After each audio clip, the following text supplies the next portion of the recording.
ভাঙন কবলিত এলাকার বাসিন্দাদের পাট্টা বিতরণ করল শামসেরগঞ্জ ব্লক প্রশাসন। বুধবার দুপুরে মুর্শিদাবাদের শামসেরগঞ্জ বিডিও অফিস প্রাঙ্গণে আনুষ্ঠানিকভাবে মোট 16টি পরিবারের হাতে পাট্টা তুলে দেওয়া হয়। পাট্টা বিতরণ অনুষ্ঠানে উপস্থিত ছিলেন শামসেরগঞ্জের বিধায়ক আমিরুল ইসলাম, বিডিও সুজিত চন্দ্র লদ, পঞ্চায়েত সমিতির সভাপতি পায়েল দাস, সহ সভাপতি আনোয়ারা বিবি, ভূমি সংস্কার দফতরের আধিকারিক তাপস পাল সহ অন্যান্য প্রশাসনিক কর্মকর্তারা।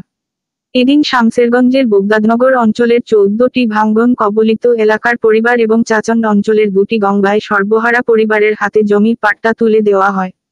গঙ্গায় ভিটেমাটি হারানোর পর ব্লক প্রশাসনের উদ্যোগে এবং তৎপরতায় আবারও 16টি পরিবারের হাতে পাট্টা তুলে দেওয়ায় ব্লক প্রশাসনের মাথা গোঁজার ঠাঁই হবে বাসিন্দাদের।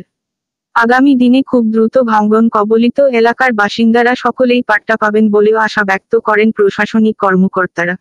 শামসেরগঞ্জে 16টি পরিবারকে আমরা পাট্টা দিয়েছি, তার মধ্যে 14টি পরিবার আমাদের বোগদাননগর গ্রাম পঞ্চায়েতের এবং 2টি পরিবার হচ্ছে চাচন। দেখুন, আমাদের তো আমরা এখনও যে আমরা থেমে গেছি তা নয়, আমরা কিন্তু চেষ্টা করছি। আমরা অ্যাকচুয়ালি আপনারা জানেন যে শামসেরগঞ্জে জমির অপ্রতুলতা রয়েছে এবং জমি পাওয়াটা খুব কঠিন। তো আমরা চেষ্টা করছি যে যত দ্রুত সম্ভব মানে খাস জমি খুঁজবার। বিএলআরও সাহেবও খুব সহায়তা করছেন এবং আমরা চেষ্টা করছি যাতে খুব দ্রুত অনেকটা জমি একবারে পাওয়ার, তাতে যারা রয়েছেন এখনও বাকি যারা রয়েছেন তাদের যাতে আমরা এই জমি বা পাট্টা প্রদান করতে পারি। 2021 সালে প্রায় 600 পরিবারকে আমরা 70,000 করে টাকা দিয়েছিলাম এবং প্রথম পর্যায়ে 140 জনকে আমরা পাট্টা দিয়েছিলাম।